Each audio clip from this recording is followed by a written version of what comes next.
नमस्कार बंधुरा welcome to एसटीयूनिक sports. এই ভিডিওতে আমরা কথা বলবো একটু ইস্ট বেঙ্গলকে নিয়ে। ইস্ট বেঙ্গলের বিদেশি প্লেয়ার হিজাজি মাহের কিন্তু বড় পুরস্কার পেল। দলে যোগদান করার পর কিন্তু আলাদা সাফল্য পেয়েছে কার্লে। সে কিন্তু একটা দল নিয়ে খুব সুন্দর বার্তা দিয়েছে। এছাড়া লালচংডুঙ্গাও কিন্তু ডার্বি ম্যাচের আগে কিন্তু একটা বার্তা জানিয়েছে ইস্ট বেঙ্গলকে নিয়ে, সেই নিয়ে আলোচনা করব। এছাড়া একজন দুর্দান্ত বিদেশি প্লেয়ারের সাইনিং কমপ্লিট হয়ে গেছে, সে কিন্তু খুব তাড়াতাড়ি কলকাতায় আসতে চলেছে। তো সেই বিদেশি প্লেয়ারেরও আপডেট দিয়ে দেবো তোমাদের এই ভিডিওতে। তাই ভিডিওটা শুরু থেকে শেষ পর্যন্ত দেখার অনুরোধ করলাম। আর ভিডিও ভালো লাগলে ভিডিওতে লাইক দিয়ে ভিডিওটাতে 500 লাইকের টার্গেট পূর্ণ করে দিও। আর যারা চ্যানেলে প্রথমবার এসেছো চ্যানেলটাকে সাবস্ক্রাইব করে পাশের বেল আইকনটাকে অন করে রেখো, তাহলে তোমাদের প্রিয় দলের খেলার সমস্ত আপডেট তোমরা এখানে পেয়ে যাবে। তো চলো আর দেরি না করে ভিডিও শুরু করা যাক। প্রথমেই যদি আমরা একটুখানি সুপার কাপ নিয়ে কথা বলি, তো আজকে গ্রুপ সি এর কিন্তু দুটো গুরুত্বপূর্ণ ম্যাচ রয়েছে। প্রথম ম্যাচ দুপুর 2টো থেকে চেন্নাইন এফসি খেলবে গোকুলামের সঙ্গে, এবং দ্বিতীয় ম্যাচের দিকে কিন্তু তাকিয়ে থাকতে হবে মুম্বাই সিটি এফসির সঙ্গে পাঞ্জাব এফসি, তারা কীরকম ফুটবল খেলে। তো দুটো ম্যাচই কিন্তু খুব ভালো ম্যাচ হবে। অবশ্যই কিন্তু এই দুটো ম্যাচেরই কিন্তু তোমরা স্কোর লাইন প্রেডিকশান করতে পারো। কমেন্ট বক্সে তোমরা তোমাদের পছন্দের স্কোর লাইন প্রেডিকশান করতে পারো।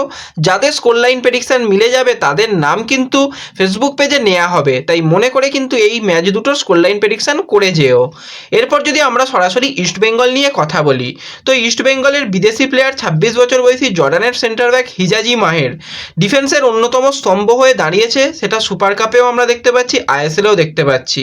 এবং শেষ যেটা ম্যাচ হয়েছিল শ্রীনিধির সাথে দুর্দান্ত ফুটবল খেলেছে, গোল করেছে, ডিফেন্সকে নেতৃত্ব দিয়েছে এবং ম্যান অফ দ্য ম্যাচও হয়েছে। তো একটা ভোটিং হয়েছিল, সেই ভোটিংয়ে কিন্তু ইস্ট বেঙ্গলের সমস্ত যারা সাপোর্টার রয়েছে তারা ভোট করে কিন্তু হিজাজিকে আরেকটা নতুন পুরস্কার পাওয়ালো। কারণ ইস্ট বেঙ্গলের প্লেয়ার অফ দ্য ম্যাচের লিস্টেও কিন্তু হিজাজির নাম ছিল। সেই পুরস্কারটা কিন্তু এবার পেতে চলেছে হিজাজি মাহের। তো আলাদাই ফুটবল খেলছে এবং খুব ভালো ফুটবল খেলছে। আশা করি খুব তাড়াতাড়ি জর্ডান ন্যাশনাল টিমে এসে আবারও ডাক পাবে এবং সেখানে গিয়েও খুব ভালো ফুটবল খেলবে। এবং হিজাজি নিজেও জানিয়েছে যে লাল হলুদ জার্সি পরে ফুটবল খেলতে তার খুবই ভালো লাগছে, সে খেলাটাকে খুব ভালো এনজয় করছে। এবং প্রথম কলকাতা ডার্বি, এই ডার্বি নিয়ে অনেক শুনেছে সমর্থকদের কাছ থেকে, প্লেয়ারদের কাছ থেকে।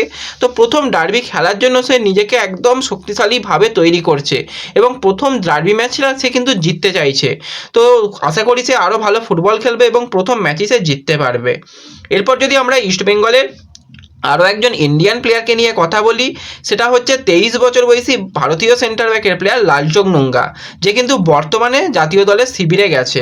তো লালচংডুঙ্গা জাতীয় দলের শিবিরে গেছে, অবশ্যই সে কিন্তু ইস্ট বেঙ্গলকেও খুব মিস করছে। কারণ ডার্বি ম্যাচের কিন্তু খেলার অভিজ্ঞতা রয়েছে লালচংডুঙ্গার মধ্যে, সে অনেকগুলোই ডার্বি ম্যাচ খেলে নিয়েছে। সেক্ষেত্রে ন্যাশনাল ক্যাম্প থেকে সে জানিয়েছে যে আমি ডার্বি ম্যাচে খেলতে পারছি না, খারাপ তো লাগছে কিন্তু ভালোও লাগছে, সবথেকে ভালো যে আমি জাতীয় দলের শিবিরে এসেছি, দেশের জন্য খেলতে পারছি। তো এটা কিন্তু সবথেকে ভালো ব্যাপার।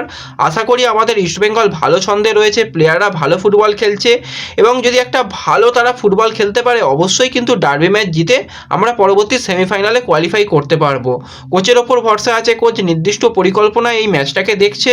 তো সেইভাবে কিন্তু এই ম্যাচটা জেতার জন্য আমরা অবশ্যই চেষ্টা করব এবং আমি না খেলতে পারলেও বাকি প্লেয়াররা খুব ভালো ফুটবল খেলবে, আমি এ বিষয়ে আশাবাদী। এরকমই কিন্তু জানিয়েছে লালচংডুঙ্গা।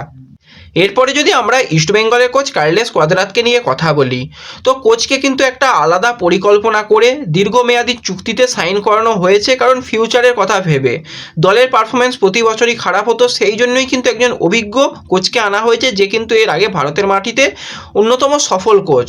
তো সফল কোচ আসার পর থেকে কিন্তু east Bengal super cup, Durand cup এবং আইএসএল মিলিয়ে টোটাল এখনও পর্যন্ত 18টা ম্যাচ খেলেছে। 18টা ম্যাচের মধ্যে 8টা ম্যাচ ইস্ট বেঙ্গল জিততে পেরেছে, 6টা ম্যাচ ড্র করেছে এবং 4টে ম্যাচ হেরে গেছে। তো কোচ এই পারফরমেন্সে কিন্তু খুশি এবং কোচ জানিয়েছে দলগত ফুটবলে কিন্তু আস্তে আস্তে আমরা উন্নতি করছি এবং আমরা 14টা ম্যাচ থেকে পয়েন্ট আনতে পেরেছি, এটা কিন্তু সবথেকে ভালো বিষয়। আমরা 4টে ম্যাচ হারলেও কিন্তু 14 ম্যাচ কিন্তু আমরা অপরাজিত রয়েছিলাম। তো এটাই কিন্তু সবথেকে ভালো জিনিস এবং দলের পারফরমেন্সে খুশি হওয়ার সাথেও কোচ জানিয়েছে যদি ন্যায্য ঠিকঠাক রেফারিং হতো তাহলে কিন্তু আমরা আরও অনেক বেশি ম্যাচ জিততে পারতাম, অনেক বেশি পয়েন্ট আনতে পারতাম। তবু দলের পারফরমেন্সে খুশি। আমরা লাস্ট 7টা ম্যাচ কিন্তু কোনোভাবেই পয়েন্ট নষ্ট করিনি, 7টা ম্যাচ কিন্তু আমরা অপরাজিত রয়েছি। তো সেক্ষেত্রে আমরা ডার্বি ম্যাচকেও নতুন পরিকল্পনা করতে চাইছি, একটা দুর্দান্ত দল নিয়ে শক্তিশালীভাবেই কিন্তু আমরা ডার্বি ম্যাচ পরিকল্পনা করছি। 7টা ম্যাচে যেরকম আমরা হারিনি, সেরকম 8 নম্বর ম্যাচটাও আমরা জিততে চাই এবং একটা নতুন রেকর্ড তৈরি করতে চাই। এবং আমরা অবশ্যই চেষ্টা করব ভালো ফুটবল খেলার, কোনোভাবেই আমরা ড্রয়ের মানসিকতা নিয়ে খেলবো না, কারণ ড্র ভাবলে হবে না, কারণ সামনে একটা বড় লক্ষ্য, আমাদের সেমিফাইনাল খেলতে হবে। তার জন্য কিন্তু অবশ্যই ম্যাচ জিতে পরবর্তী সময় সেমিফাইনালে যেতে হবে। আমরা চেষ্টা করব ম্যাচ থেকে পুরো 3 পয়েন্ট আনার এবং সমর্থকদের মুখে হাসি ফোটাতে, যেটা আমরা ডুরান্ড কাপের ফাইনাল ম্যাচে কিছু আমাদের প্লেয়ারের ইনজুরির কারণে আমরা সেটা কমপ্লিট করতে পারিনি। আশা করি এই ডার্বি ম্যাচে আমরা নিজেদের সেরাটা দিয়ে ফুটবল খেলার চেষ্টা করব এবং ম্যাচ জিততে পারবো। তো কোচের এই যে পারফরমেন্স এবং দলগত যে ফুটবল ইস্টবেঙ্গল খেলছে এই সিজনে, তোমরা কতটা খুশি হয়েছো অবশ্যই কমেন্টে জানিও।